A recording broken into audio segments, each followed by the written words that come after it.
Hello friends, दिग्गज academy के digital platform पर मैं आपका हार्दिक स्वागत करता हूं, आपका हार्दिक अभिनंदन करता हूं। आज की हमारी जो करंट की जो क्लास रहने वाली है वो जनगणना 2027 की जन जागरूकता बढ़ाने के लिए ब्रांड एम्बेसडर जिन्हें बनाया गया है उनसे रिलेटेड रहने वाली है, जो हमारी प्रतियोगी परीक्षा की दृष्टि से महत्वपूर्ण रहेगी। तो देखते हैं हम कि जनगणना 2027 में भारत सरकार ने आगामी राष्ट्रव्यापी जनगणना प्रक्रिया में जन जागरूकता और भागीदारी को बढ़ावा देने के लिए लोग ज़्यादा से ज़्यादा जनगणना में अपनी भागीदारी निभाएं, इसलिए अंतर्राष्ट्रीय स्तर पर प्रशस्ति जो पत्र प्राप्त हमारे सैंड आर्टिस्ट हैं सुदर्शन जो पटनायक को जनगणना 2027 का ब्रांड एम्बेसडर बनाया गया है। जनगणना 2027 के ब्रांड एम्बेसडर के तौर पर पटनायक जो हैं अपनी जो हैंड आर्ट हैं उसका उपयोग करेंगे और उसके उपयोग के द्वारा भारत में नागरिकों को जनगणना के महत्व के बारे में शिक्षित करेंगे, जागरूक करेंगे, ताकि ज़्यादा से ज़्यादा लोग जो हैं वो जनगणना में अपनी भागीदारी निभा सके। ठीक है, तो हमें याद रखना है कि 2027 की जनगणना के जो ब्रांड एम्बेसडर बनाया गया है वो किसे बनाया गया है? सुदर्शन पटनायक जी को बनाया गया है।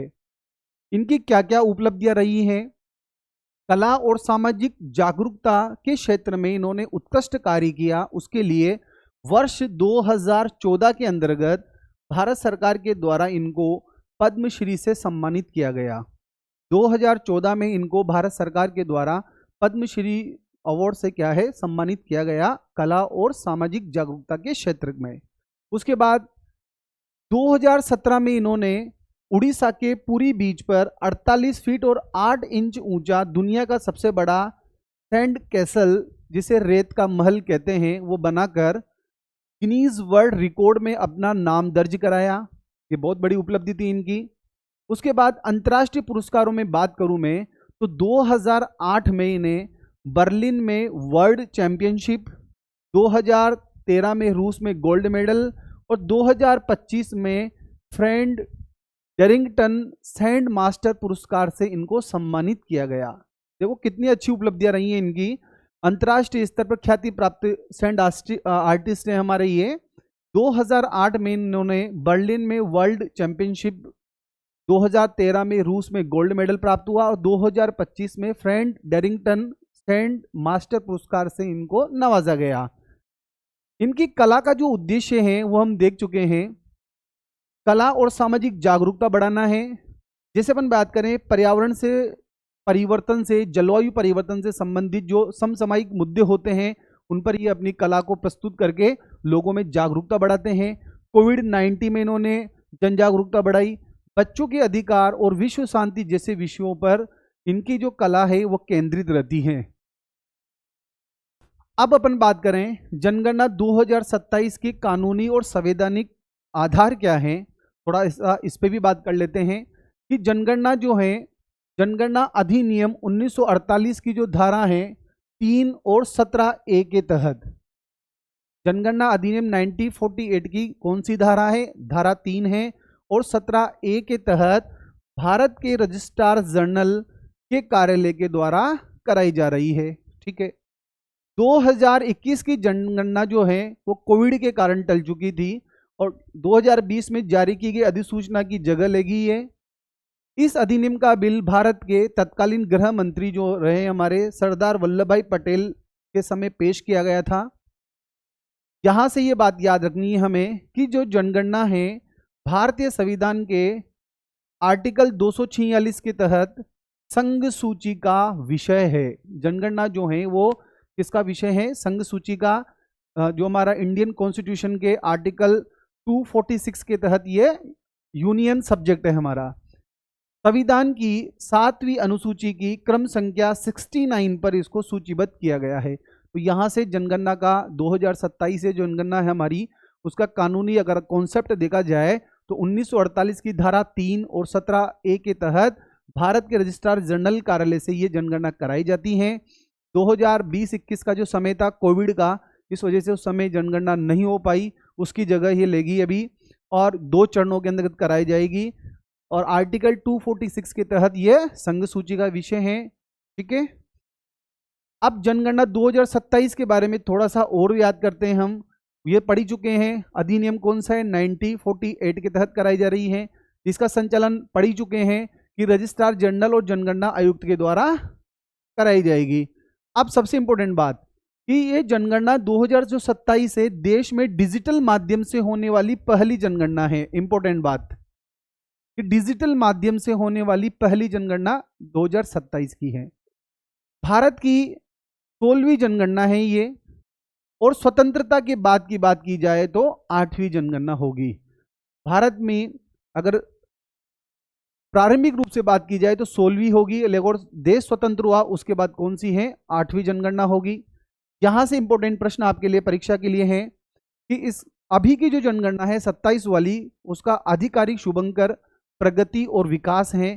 प्रगति तो जो है महिला को रिप्रेजेंट करती है और विकास जो है वो पुरुष को रिप्रेजेंट करता है। तो आपसे पूछा जा सकता है कि जनगणना 2027 के शुभंकर का नाम क्या है, प्रगति और विकास। ठीक है, स्वतंत्रता से पूर्व क्या क्या प्रयास किए गए जनगणना के, उससे भी बात कर लेते हैं, क्योंकि कई बार यहां से भी क्वेश्चन देखने को मिलता है परीक्षा में। तो जनगणना के इतिहास की बात करूं तो इंग्लैंड में सबसे पहले 1800 ईस्वी से जनगणना जो है वो प्रारंभ की गई, और इसकी निरंतरता में हम देखें जेम्स प्रिसेप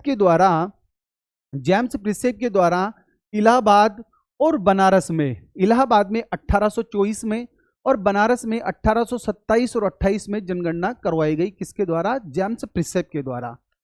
भारतीय शहर की पहली पूर्ण जनगणना की बात करूं तो 1830 के अंतर्गत हेनरी वॉल्टर के द्वारा ढाका में आयोजित की गई थी। भारतीय शहर की अगर मैं बात करूं पहली पूर्ण जनगणना की तो 1830 में हेनरी वॉल्टर के द्वारा, उस समय जो ढाका था, अभी का जो बांग्लादेश है, उसमें आयोजित की गई। दूसरी जनगणना 1836 और 37 में फोर्ट सेंट जॉर्ज के द्वारा की गई। वर्ष 1849 में भारत सरकार ने स्थानीय सरकारों को जनसंख्या का पंचवर्षीय संचालन करने का आदेश दिया। पहले 5 वर्ष के अंतर्गत आयोजित होती थी। पहली गैर तुल्यकालिक जनगणना भारत में इंपॉर्टेंट है 1872 में, उस समय के गवर्नर जनरल लॉर्ड मेयो के शासनकाल के दौरान आयोजित की गई। याद रखना, भारत में गैर तुल्यकालिक जो जनगणना है वो 1872 के अंतर्गत गवर्नर जनरल लॉर्ड जो मेयो है उनके शासनकाल में प्रारंभ की गई। और पहली तुल्यकालिक जनगणना जो है 17 फरवरी 1881, इंपोर्टेंट डेट याद रखना। पहली, ये तो गैर तुल्यकालिक थी, लॉर्ड जो है हमारे गवर्नर जनरल मेयो के समय, और तुल्यकालिक जो जनगणना थी वो 17 फरवरी 1821 को ब्रिटिश शासन के तहत WC प्लोडेन भारत के जनगणना आयुक्त के द्वारा कराई गई। तो 1881 से हमारी जो तुल्यकालिक जनगणना प्रारंभ हुई है, किसके समय, ब्रिटिश शासन के समय WC प्लोडेन के द्वारा। ये भारत के जनगणना आयुक्त थे उस समय। तब से लेकर अब तक 10 साल में जनगणना कराई जा रही है, लेकिन अभी जो कोविड का समय था उस वजह से थोड़ा डिस्टर्बेंस हुआ। अगर और देखा जाए तो इकोनॉमिक्स जो सोशल जो हमारी सामाजिक आर्थिक और जातिगत जो जनगणना है SECC 1931 के बाद से पहली बार 2011 के अंतर्गत आयोजित की गई।